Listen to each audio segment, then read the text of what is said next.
We're going to add 400 grams of all-purpose flour into a bowl with your food scale. And you want to be accurate with this because baking is literally about exact measurements. So we're at 401 right there, and that's going to work. Next, we're going to go ahead and zero out our food scale. We're going to put 350 grams of warm water. You don't want it to be hot, but you don't want it to be cold. Just that warm temperature so you can cultivate your yeast and make it nice and puffy.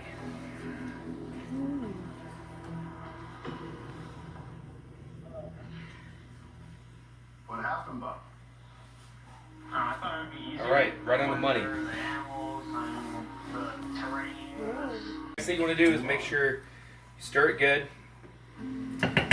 And you can have a wooden spoon, but as they say, the best mixer is your hand. I'd recommend only using one hand so you have a dry hand.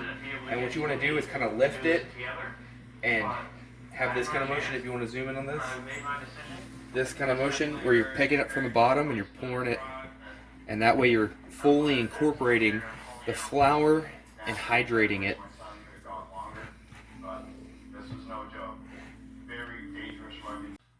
Now, we have it all fully immersed, and when it gets to this stage, you want to do the pull and stretch and keep going around. So I'd have it here, pull, stretch, and you're kind of forming a ball and making sure it's fully incorporated there. Then, ideally, you're going to want to let it rest, usually with a damp towel, but for the sake of the video, and it really doesn't matter unless you're starting to get into more advanced bread making. We're going to take our yeast, and I'm just going to kind of eyeball this one. So we're going to pour it on throughout. You guys can look at exact recipes, but I've really never had a big issue with adding this much. So we're going to add that much, and then same thing, we're going to incorporate it and fold it in, making sure you get everything off the side. Alright, so a quick pro tip here. You notice I have a lot of shit on my hands. So a nice way to mitigate having all this on your hands is to, when folding, you want to just put a little bit of water on your hand, keep it damp, and then you're going to come over here, and then it's no longer sticking to my hand. And so we're going to continue to folding this, and now you can come over here, and you can see that it's starting to form more of a ball. And so you're going to want to do this because this is an alternative to kneading the bread, which is kind of a pain in the butt. So you're just going to continue to do this until it gets that nice consistency. We're almost there. It's a little chunky. And for this last part, we're going to go ahead, my helper here, it's going to place some saran wrap, and we're going to have that, we're going to let it rest for at least 30 minutes. The next step that we're going to do is we're going to incorporate the salt. The salt is what really transforms it, and it also gives it a great flavor.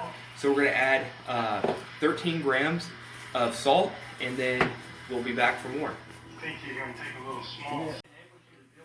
Alright, so thanks to our lovely assistant over here. We got this thing nice and saran wrapped, and a lot about bread making is having patience. It's kind of a process.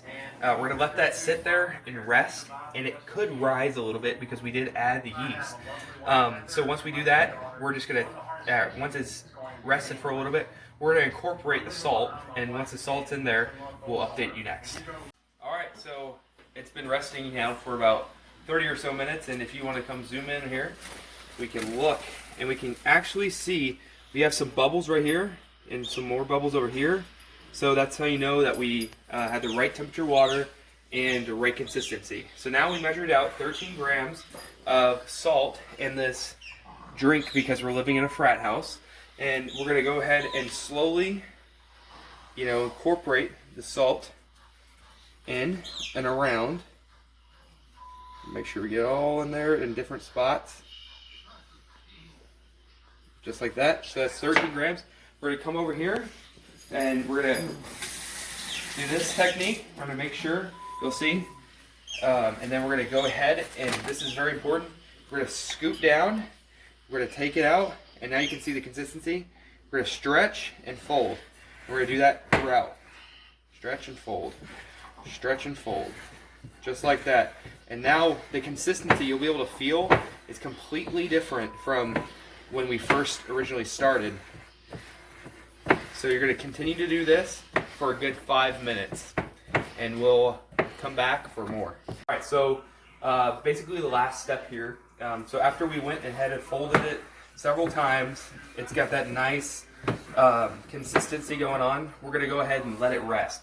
So this is where it's going to be proofing. So how I do it personally is I'm going to put the plastic wrap back on it. I'm going to let it sit for about 30 minutes or so. It's going to proof, and you're going to see it over time. It's going to have these huge bubbles. You're going to basically deflate it, and you're going to continue to do this in 30-minute increments. And then you're going to do that about 4 times. And on the 4th one, you're going to let it sit for an hour. And then we're going to put it in the oven. So stay tuned, and we're going to have some bread, baby.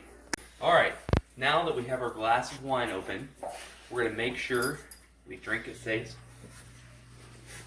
And our bread is being proofed. We've done it about 4 times now. I'm going to do it one more time.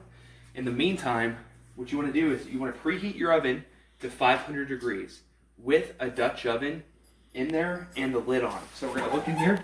We have our nice cast iron Dutch oven. And we'll go ahead and hit that light. Right inside here we have our Dutch oven, cast iron. Doesn't have to be. And I highly recommend parchment paper.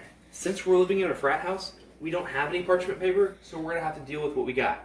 So, one more time, we're going to flip this, make sure it's all nice, stretchy material, and we're going to ball it up in the next video, and then we're going to transfer it over into the hot Dutch oven. Somehow, we're going to transfer it over without the parchment paper, and then we're going to go ahead and score it somehow with a knife. So, please stay tuned. Alright, so now, imagine this was parchment paper, and we're using foil as parchment paper. So we're going to take a little bit of flour, and we're going to go ahead and sprinkle it down, like so. And because we're about to transfer our dough right here onto this, then we're going to take some more flour, and we're going to make sure we get it nice and floury.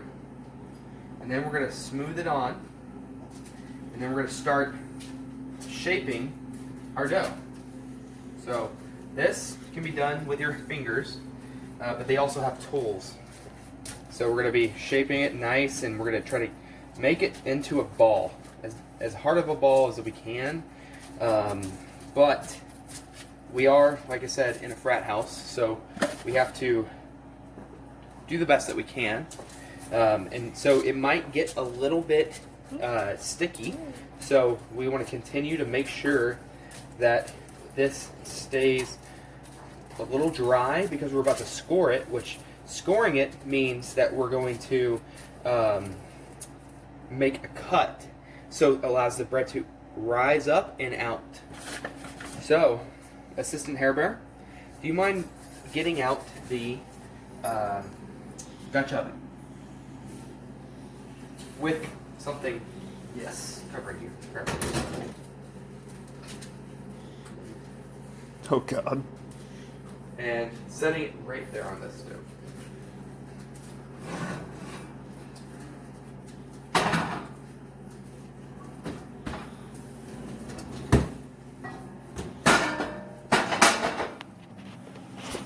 Okay.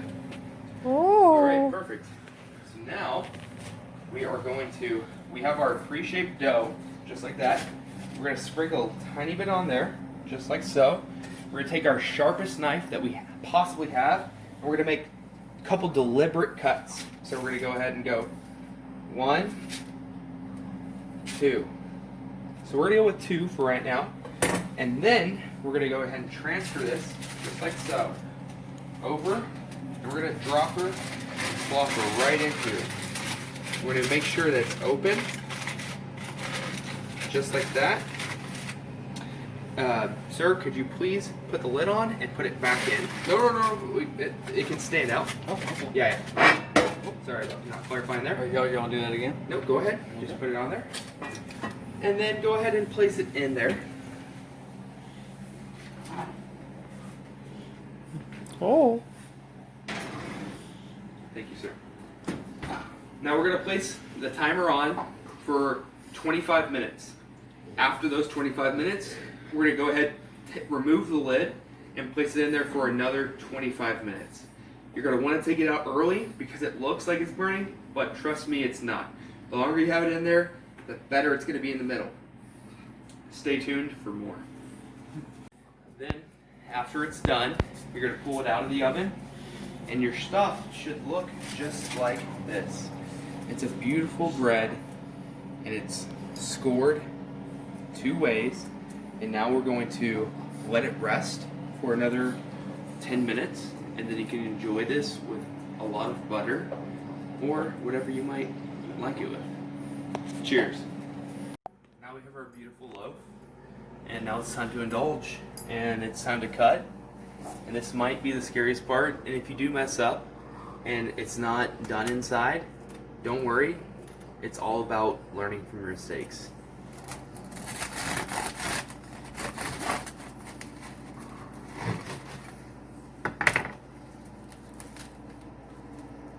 And we have a perfect loaf, perfect in the middle, not too wet, and ready to indulge. Steamy. Yeah, perfectly good bread. Nice and buttery. Yum.